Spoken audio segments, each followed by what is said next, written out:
Okay, good. I'm in San Francisco at the American Educational Research Association conference in 2013, and we're here on the 43rd floor of the Hilton San Francisco Square Union Hotel, and I'm here with Peter McLaren, and we're going to have a bit of a talk about Peter's educational experiences, his work in academia and before, and end up with a bit of a discussion on Peter's thoughts on democracy and education. So Peter, it's great to have you here. And, let's start, Peter. Let's talk a little bit about how you see the world economic situation now, and what that means for education. You know, globalization, neoliberalism. Sure. There seems to be panic, chaos around the world. There's increasing inequalities at the same time as there's an increasing concentration of wealth.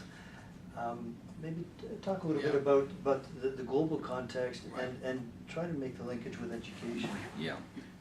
The position that I have with respect to education is that all education has to be directed towards the creation of a socialist alternative to capitalism. That's basically it in a nutshell, that we need to work towards creating a world outside of value production.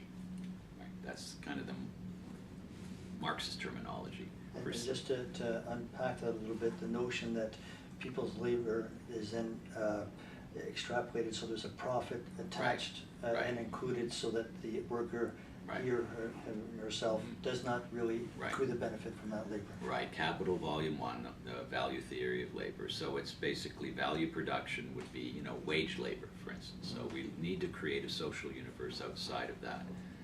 Now, of course, that's the larger goal.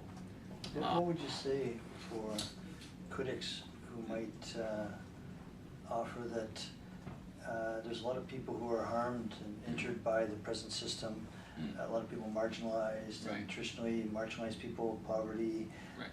and so on, groups that we're well aware of, yet they need public education as much as anyone. They are the most affected by a really dysfunctional public education system, Right. which really perpetuates the inequalities, and so the system has to be improved, it has to be transformed, even if it isn't on that transformational track.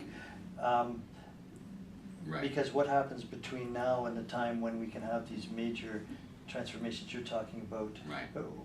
What do you Sure. posit, or what would you say we do with the system that's in place? Well, the system, first of all, we have to understand that neoliberalism, or finance capitalism, right, asset capitalism,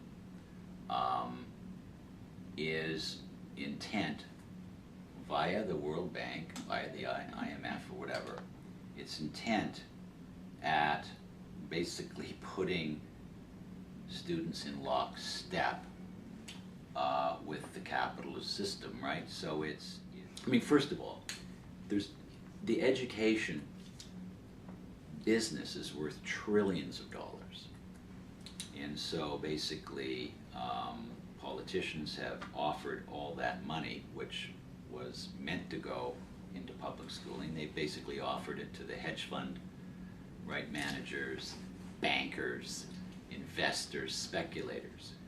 The privatization of public schooling is almost, I think, a fait accompli, with charter schools and voucher programs and the race to the top proposals, the No Child Left Behind, the shame and blame policies, the teaching to the test.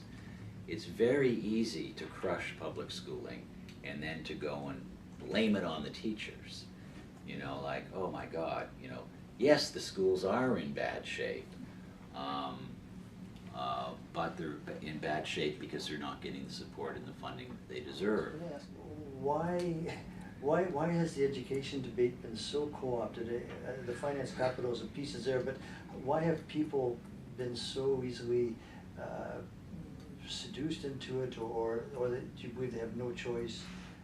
Hegemony, basically, people willingly to assent, to their own domination, right? hegemony requires a kind of consent or a resignation. And, you know, that's why we don't, in the United States, if you look down here in the streets of San Francisco, you don't see, at least now, perhaps we will in the near future, but we don't see the National Guard out on a permanent basis. We don't see people throwing Molotov cocktails.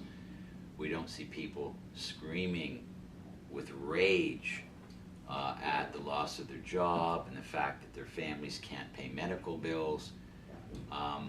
It kind of pretty well, as a contained society, the people have grown up and been trained to think that there's no alternative, that things are bad, but they're probably worse in other places. I mean, that's the question for me. So the left has failed to build a viable alternative for capitalism. There's nothing that captures the public imagination that they can say, yes, this will work. So, you know, you can point out like methods of organizing, like, you know, we want to organize for democracy by having horizontal power relationships as opposed to vertical power relationships. We want direct democracy. We want participatory democracy. We want to replace, you know, representative democracy with participatory democracy. Well, I don't think we can function practically without all three. I think we need representative democracy to a limited extent, but also, you know, much more direct democracy, much more participatory democracy. You know, so we can talk about forms of organizing that are more sort of inclusive. So you can use the word, we want a more inclusive democracy. But I'm more interested in the project of creating a viable alternative, a democratic socialist alternative to capitalism. We will not survive unless that happens. We will not survive. The 1% is going to get stronger, the 99% is going to get weaker unless we start to mobilize. And it's not like we can sort of reorganize capitalism.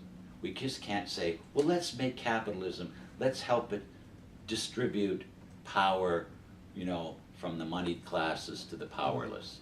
I mean, that's just delaying the inevitable. And so we need to create an alternative. We might not want to even call it socialism. We might want to call it something else, because socialism maybe just has this kind of historical resonance that turns a lot of people off. They associate it with the Nazi Party or something.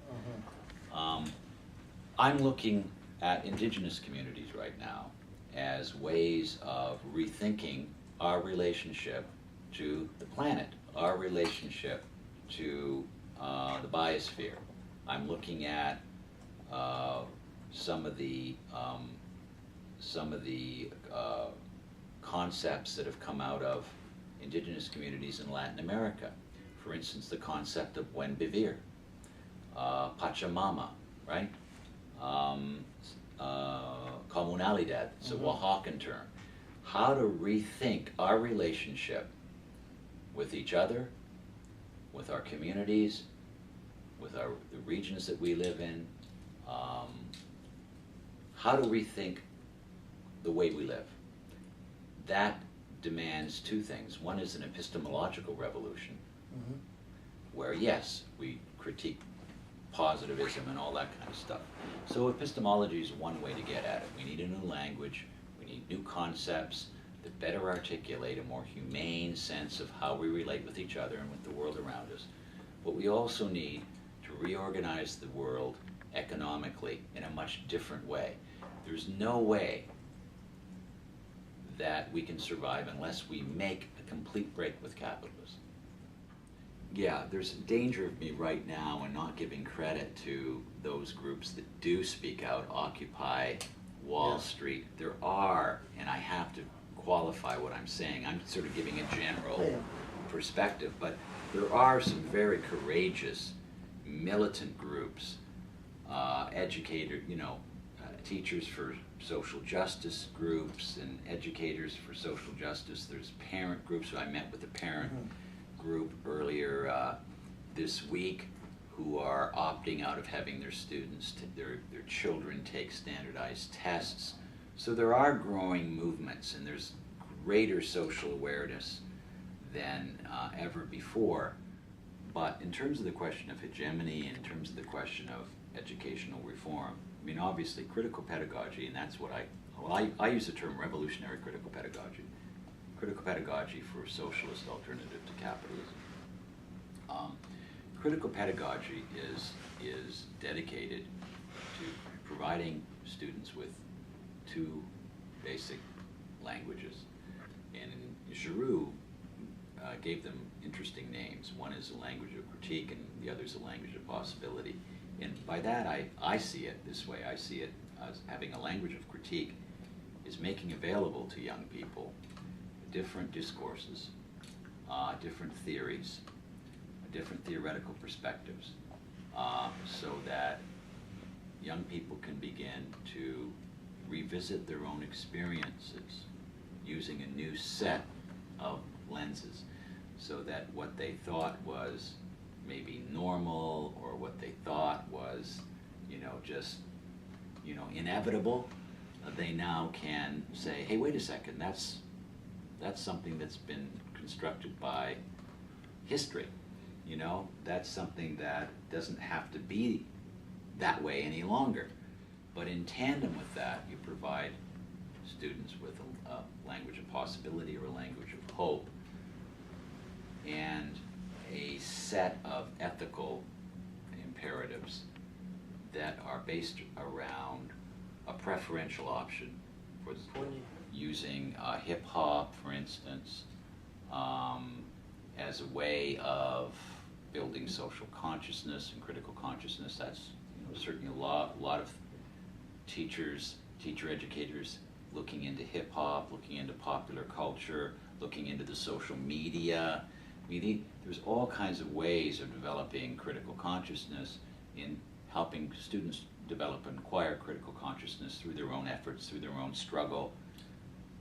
We don't teach anybody anything. We only can create the context for students to learn. So we offer them opportunities, right, for their own struggles, for their own projects, to engage themselves.